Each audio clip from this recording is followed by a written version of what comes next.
करने की साजिश की गई है।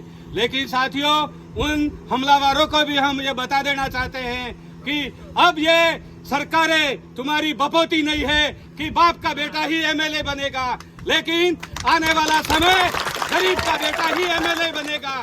तुम लाख कोशिश कर दो, मतलब तुम्हारी अब चलने वाली नहीं है। तुम इतने बौखला गए हो कि हमारे जनप्रतिनिधि पे हमला करने का प्लान बना रहे हो। और साथ ही हम कल से यहाँ धरना लगा रहे हैं, लेकिन यहाँ की प्रशासन, यहाँ का जिला कलेक्टर, एसपी साहब भी सोए हुए हैं, उनकी आंखों की नींद नहीं गई है। वो चाहते हैं कि सरकार के पक्ष में बोलना चाहते हैं। उनको ये नहीं दिखाई दे रहा है कि हमारे एमएलए साहब पर हमला हुआ है। हमारे एमएलए साहब पे हमला होने का मतलब 10 लाख लोगों पे हमला हुआ है, और हम चुप बैठने वाले नहीं हैं। और ये धरना तब तक जारी रहेगा जब तक सारे लोग गिरफ्तार नहीं होंगे, तब तक हम चैन की नींद नहीं सोने देंगे आपको। और मतलब हम प्रशासन से ये अवगत करा देना चाहते हैं कि आप मतलब बिना पक्षपात के कार्रवाई करो, वरना आपको इस राजस्थान हाई कोर्ट तक घसीट देंगे। हमारे जनप्रतिनिधि का अपमान हुआ है।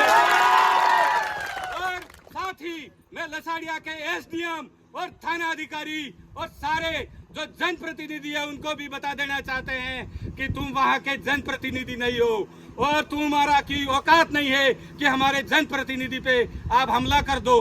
मतलब आज के समय ऐसा हो गया है बीजेपी की सरकार में कि एक जनप्रतिनिधि जो एमएलए होता है उस पे हमला हो रहा होगा तो ये पुलिस प्रशासन उनको कह रही है आप चले जाओ।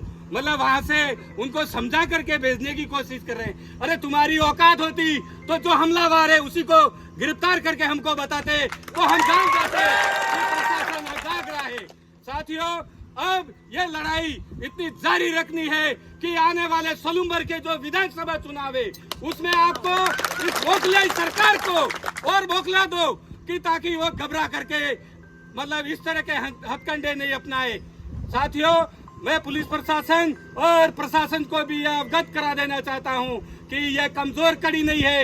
इस क्षेत्र का आदिवासी और ST/SC बाहुल्य क्षेत्र है और वो सब जाग गया है, और सभी हम एमएलए साथ के साथ कंधे से कंधे से मिलाकर लड़ाई लड़ेंगे जब तक हमको न्याय नहीं मिलेगा।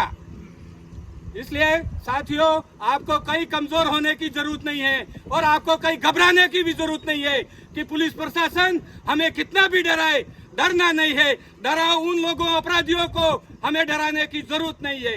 बस साथियों, मैं यही कहना चाहता हूँ कि धरना तब तक जारी रहना चाहिए जब तक ये सामंती गुंडे गिरफ्तार नहीं होते। जय जोहार।